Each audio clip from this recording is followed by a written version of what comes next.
Today we're on the Tamarack Trail in Waterton.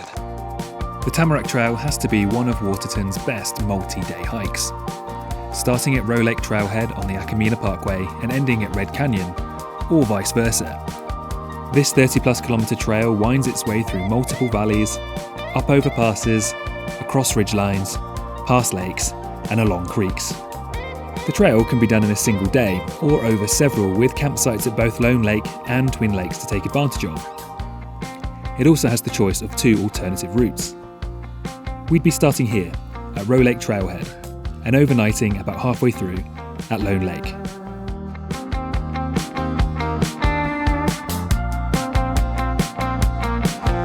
Waterton's an area that I haven't really overly explored, even though it's not really that far away from where we live, to be honest.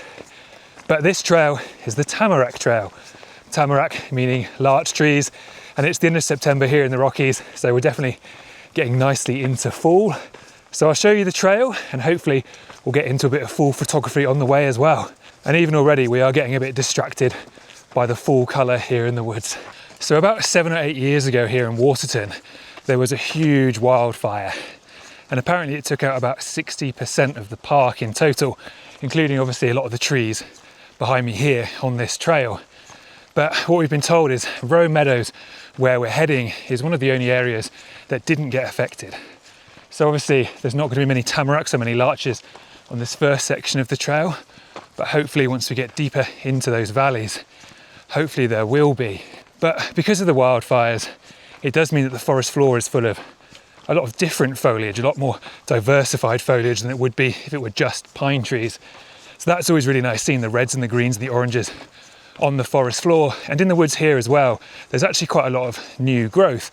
You can see small pine trees, small larch trees kind of making their way up through the forest floor. They're only, 2 or 3 feet high right now, but it shows hopefully it will recover eventually. It wasn't long until we left the burn behind and we made our way into thick, thriving, lush forest as the golden light scattered across the ground. Early morning has to be my favourite time to be in the woods.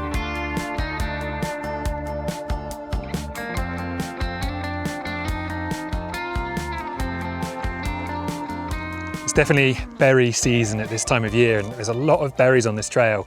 We were actually walking along through some of the woods, and Brooke commented on how many berries there were still and how come the bears hadn't got to them. And then kind of 20-30 metres down the track, down the hill, we saw 2 bears, probably a mum and a cub. Luckily it was at a good distance, a comfortable distance to see bears whilst on a hiking trail. And our first little stop of the day is here at Rowe Lake, about kind of 4 kilometres into the trail. And you can just about see here, we've got the first little larches appearing, and up on the kind of cliffside there as well. They're maybe not at full colour right now, but that does bode well for later on. So finally the Tamarack Trail is delivering with some tamarack or some larch trees. Fingers crossed for plenty more as we go on, and hopefully not too many more bears. After a brief stop at Lower Rowe Lake, the next part of the trail would take us through Rowe Meadow and up to the main section of elevation gain, up towards Lineham Pass.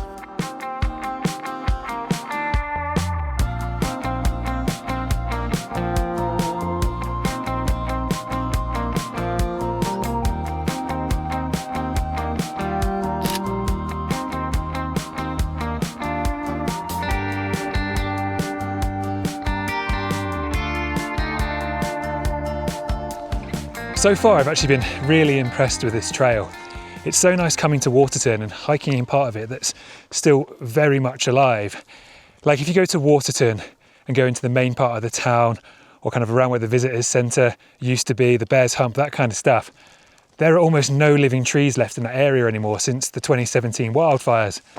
So it's really nice to come out here and actually go through kind of a lush forest of green trees and larch trees. It's just something you don't really see in Waterton. So I'd recommend just coming and doing this trail purely for that reason as well. And you can see here, this is where we've come from down below here. We've come kind of from here and walked through this meadow. This is Rowe Meadows, and Rowe Lake is out in the distance there somewhere as well. But just after Rowe Meadows is when all the elevation gain starts. And I think we've got about 500 metres of gain, probably from around here up to the pass. And you can see here, the pass just kind of goes up this trail and all the way along this red band and up to here. That's Lineham Pass up the top there. Some really interesting kind of beautiful red rock here in Waterton as well that you don't really get anywhere in the Rockies where we're from.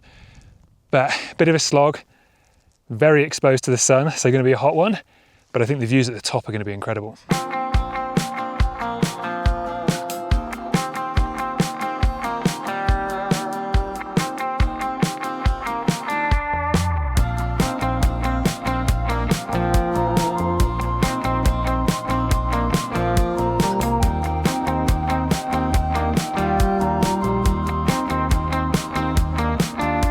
So we had planned to have lunch on the top of the pass up there, but it just got unbelievably windy as we got up there, which is a shame because that's probably the best views that you get on this hike. So we kind of rushed through them a little bit, to be honest with you.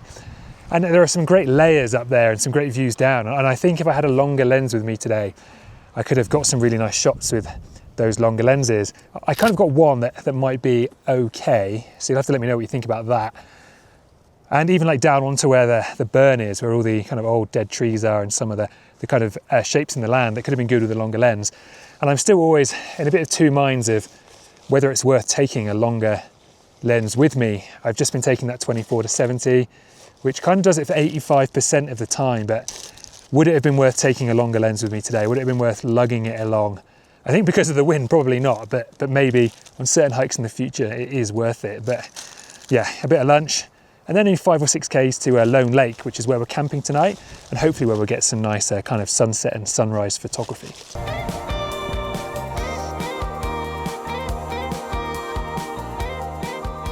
It's the epitome of backcountry gourmet cuisine. Doesn't taste too bad, and it will definitely see us through the next few kilometres until we get to camp.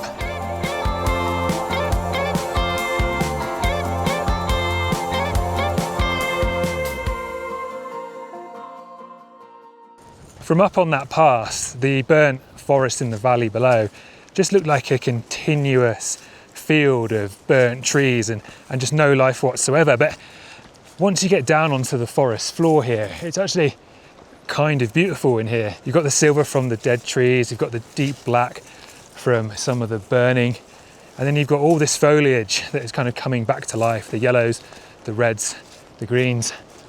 It's definitely one of those situations that makes me wish I was better at kind of woodland photography or more abstracty photography. But yeah, walking through, you wouldn't get the view here of this head wall behind me if there were trees here. So obviously it's devastating. There was a devastating wildfire and it's changed the landscape here forever, but it's not all bad. Like, it's actually pretty beautiful in its own way.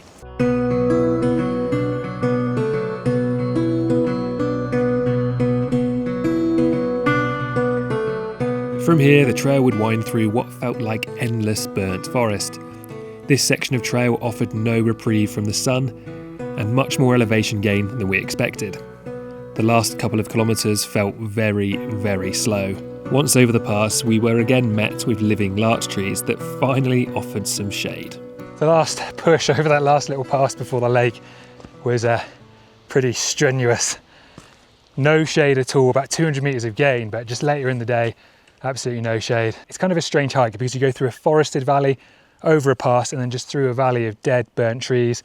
And then just when you think you're going to be camping by a bunch of dead trees, you come over that pass and again down into a forest, and a forest pretty full of larch trees actually. So we can see the lake. It's not too far away, just down this hill. That is Lone Lake, our campsite for tonight.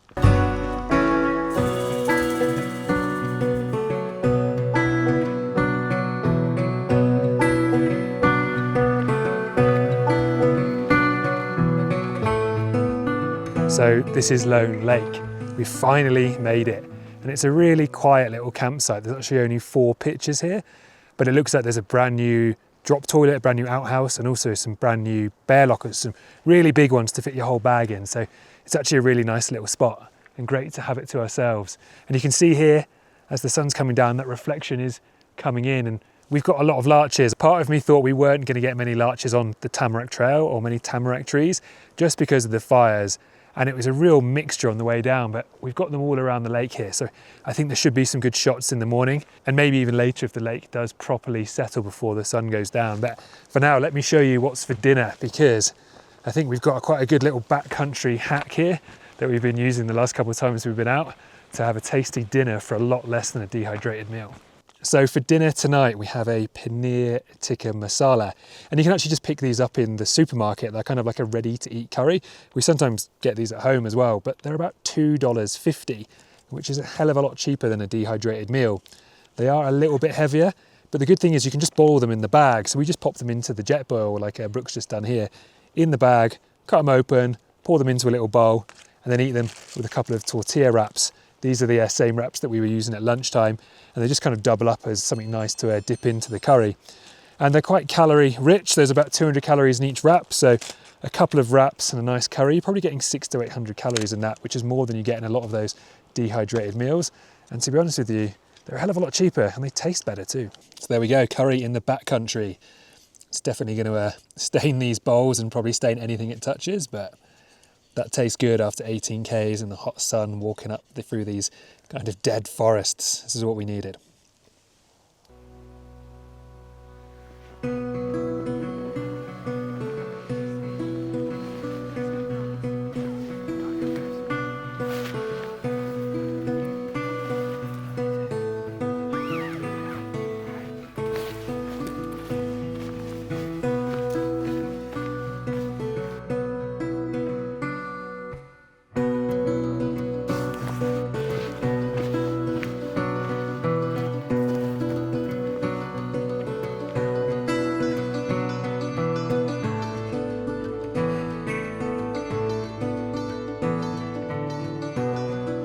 Good morning from a chilly morning at Rowe Lake.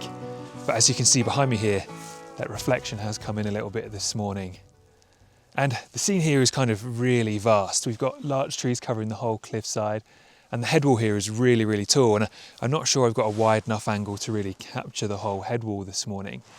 But what I have found is I found a little shot that I think kind of represents the hike, or represents the kind of little adventure we've had to get to this point as well, which is really nice. So I'm cropping in a little bit tighter using a 50mm lens this morning.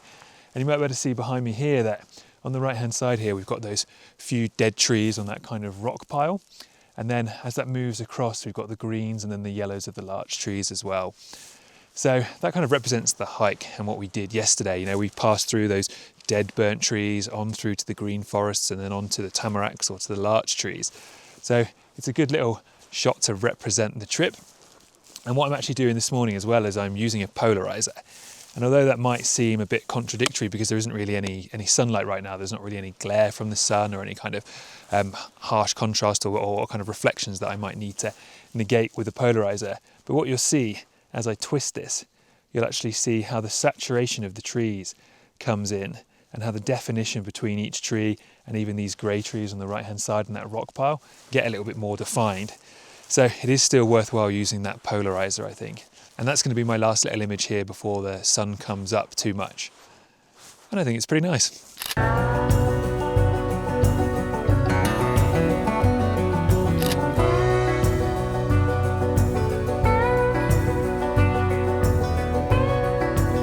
It's about 45 minutes past sunrise now.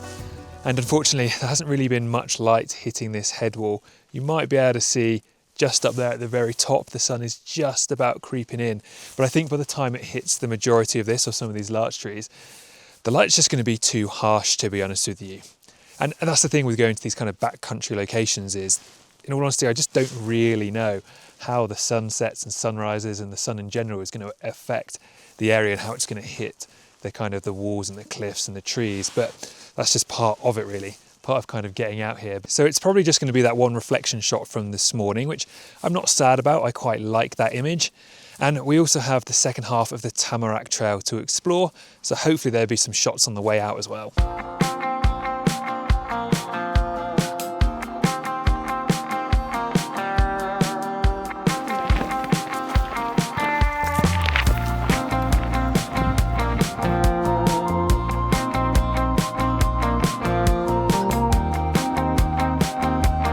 So we opted for the slightly shorter of the two routes on the way out here. Kind of figured it was a pretty big day yesterday, so why not give our legs a little bit of a longer rest this afternoon. So we've come via the Blackiston Creek, which goes out to Blackiston Falls, and as you can see as well, we're back in the burn. and it's very exposed, really hot, which is another reason we didn't really want to do the extra 5Ks going via Twin Lakes. Our shuttle driver who dropped us off at the trailhead actually said that Twin Lakes is only really worth seeing if you're actually camping there. He didn't necessarily recommend doing the extra long walk, but it's still pretty beautiful out here, and I think we've made the right decision, and it shouldn't be too long until the waterfall. So on the way out, we've come across this little section where there's lots of these nice little kind of aspen trees with yellow or even orange and green leaves set amongst the burn, and you've got the more vertical trunks of the kind of old pine trees that are burnt.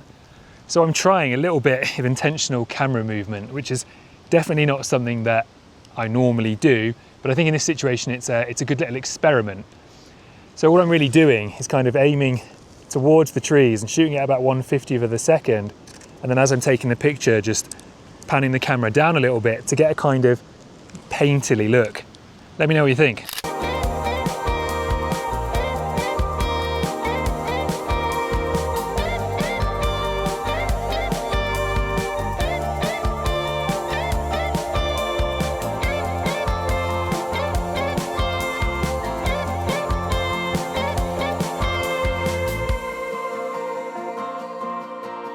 So that is essentially the Tamarack Trail.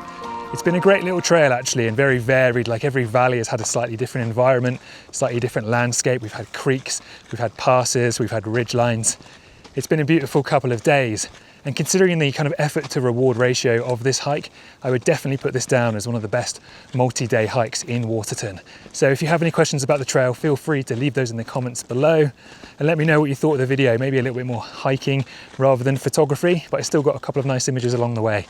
But once again, if you've made it this far, thank you so much for watching, and hopefully I will see you on the next one.